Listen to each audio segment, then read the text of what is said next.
It is important not to swim for 20 minutes after eating. The reason being is because your heart will explode if you do so. If you don't turn off your devices while taking off and landing on a plane, you risk slipping into an alternate reality. And if you talk in a library, the librarian will kidnap you and feed you to pigs. I'm just kidding, but the reason many rules are in place are because they're written in blood, and today we're going to be going over some of those examples. Also, a lot of rules are so companies don't get sued, but that's not as fun to talk about. Money! If you're new here, welcome, and if you're returning, it's good to see you again. Alright. The first example of rules written in blood is kind of a cheat by me, but it's what spawned this video idea, and that's the OSHA safety videos. I'm kind of lumping all of them together. If you don't know what OSHA is, it stands for Occupational Safety and Administration. What they do is make safe environments and safe procedures in the working environments in America, making sure you stay safe and your companies don't get sued. One of them is more important than the other, and I'll let you decide what that is. You might have seen videos like these pop up in your feed, 3D animated videos showing off work accidents, usually causing injury or death. But what you might not know is a lot of these videos are based off of real life accidents. I say a lot because it's the internet, so you never know. However, you do know if you go to OSHA's website, which are based off of real life incidents. Here's an example now. He fell down the unguarded stairwell opening.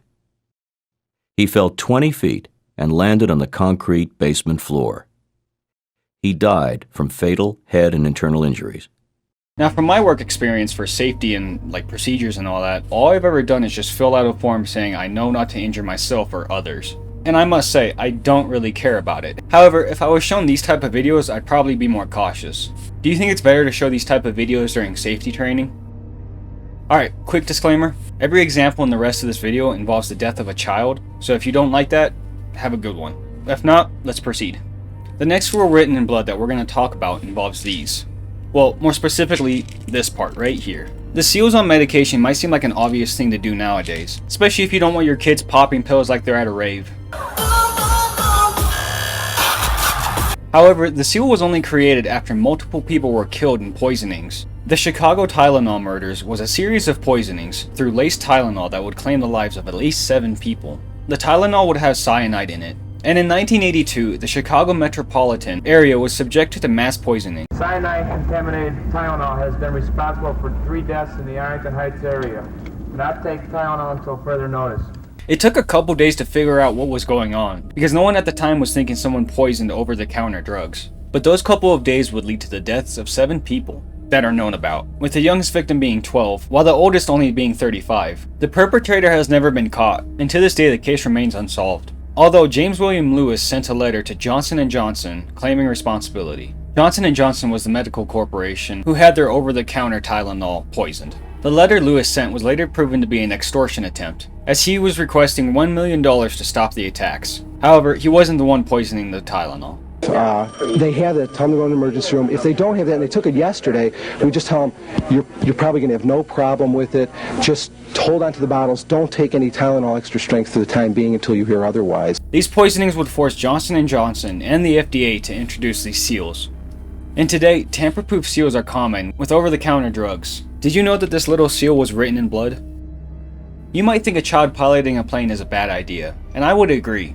Unfortunately, there wouldn't be rules in place to stop that until 1996, when 7-year-old Jessica Dubroff would pass away after attempting to fly across the USA in a light aircraft. She wasn't piloting alone. Her father, Lloyd Dubroff, and flight instructor Joe Reed were also in the plane. And another thing, at the time you had to be at least 16 to get your student pilot's license. However, the media was a huge perpetrator in this whole incident, as the media was the one claiming Jessica as a pilot, even though she wasn't. But they ran with the headlines of the youngest pilot ever, traveling across America, doing interviews as they go. I say the media was partly responsible for what occurred, mainly because they had strict deadlines that they wanted the Dubroff family and Joe Reed to follow, as well as reports that allegedly her father was trying to live his pilot dream vicariously through his daughter. And looking at interviews, I would kind of agree with that thought. Exciting. Yeah. Tell me, why do you want to make this trip? Why do you want to fly cross country? So I can break the record. Why is that important? I want to be the youngest. Jessica seems overwhelmed, and when she says she wants to break the record, it just feels weird, like someone told her to say that. I could be completely wrong and misreading this entire situation, but that's just the vibe I get. Especially just thinking my childhood, I was playing with like cars and Legos, not flying a plane across America. but that's just me. The accident that would claim the life of the quote-unquote youngest pilot ever would occur on April 11th, 1996, yards away from Cheyenne Regional Airport, which was the initial takeoff point.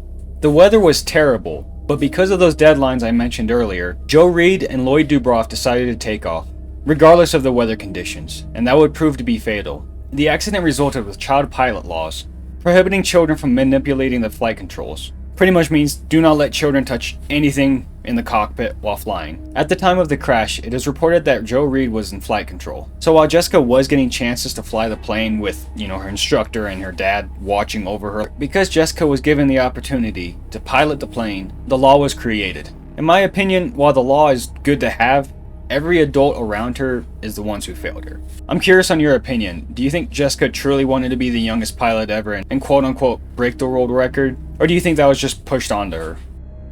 A hockey puck can travel up to 105 miles per hour or higher when shot by a professional player, so the net around the rink is crucial. However, it would take the death of a 13-year-old girl to prove so. Britney Cecil was a 13-year-old girl, daughter of David and Jody Cecil, and she was an avid sports fan. She played soccer, and then later on she did cheer. And at the age of 11, she would compete in the state tournament with her soccer team. She was a baller, and on top of that, she would make honors for her middle school. David Cecil would gift Brittany with 2 tickets to the Columbus Blue Jackets versus the Calgary Flames. And with roughly 12 minutes left on the clock in the second period, Blue Jackets' Espen Knudsen would attempt a shot at the Flames' goal. A Calgary Flames player would deflect the shot, and the puck would soar into the stands, striking Brittany. There is footage, but I'm not going to show it here. Although it's not graphic, like she literally stands up and gets a towel on her head, and she looks fine in the video. It's still the last footage of a 13-year-old's life, so I'm good on showing you that.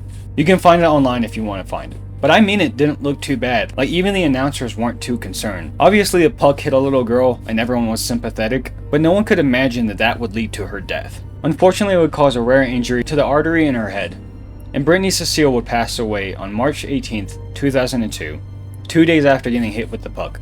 She is the only fan fatality in all of NHL history. Cecil's family would settle a lawsuit with the NHL and the arena for $1.2 million, and the Brittany Nichole Cecil Memorial Scholarship Fund was created. The rule that would follow the death of Britney Cecil would be mandatory netting at the 2 ends of the rink, at least 5 feet tall. That went for every stadium, and even other leagues outside of the NHL started to implement that rule. The player who shot the puck, Espen Knudsen, felt a massive amount of guilt following the incident. Reportedly, his play dropped off. I'm no one to talk, I would fall on my face every 2 seconds if I got into a rink. This is just what I read from. And Knudsen would retire only 2 years after this incident. And reportedly, his guilt would only be reinforced by the Sports Illustrated cover, in which the photo can infer blame on Knudsen, which he shouldn't have. In 2010, Knudsen would meet with Cecil's family, and in which he was told, quote, "I don't hold you responsible. I never did. It was an accident, and you should have never blamed yourself for anything. I wanted to tell you all this back then." Knudsen didn't attend Britney's funeral. Again, I'm guessing because of unwarranted guilt. Espen Knudsen would drop the ceremonial puck at the 10th anniversary of the Blue Jackets, to a standing ovation, including Cecil's family. If you ride or have ridden the bus in the past to get to school, then you might have noticed anytime the bus crosses a railroad, they stop, open their door, and look out both ways. Seems a bit overly cautious, right? Well, unfortunately, this rule would be mandatory after the 1938 Bergens Crossing school bus and train accident. On the day of December 1st, 1938, it was lightly snowing with a harsh fog and was pretty cold. Cold enough to fog up the windows if someone was inside of a vehicle. But this didn't stop bus driver Harold Henry Silcox, as he would continue on his route like normal. Silcox had been driving a bus for almost 3 years, absolutely squeaky clean, no tickets, no problems. However, either because of his mistake or laziness, however you look at it, it would cost the life of himself and 23 children. The bus had gotten to a railroad stop. Harold stopped, looked both ways, and continued forward. However, as I mentioned, the weather was horrible today and it fogged up the windows, besides his main windshield, which had a defroster. But Harold had done this route before, and there was no train ever coming previously. So with low visibility, he proceeded forward. It was also important to note, he was carrying band children, which had their instruments as well, and it was all stacked up in the front, so it was really hard to hear anything, including a train whistle. Silcox proceeded towards the railroad crossing at the worst time, because there was a train coming at the exact same time. One person on the train saw the bus coming and alerted the engineer and conductor, who immediately hit the brakes, but this couldn't stop the train in time, and a collision dead center onto the bus would occur.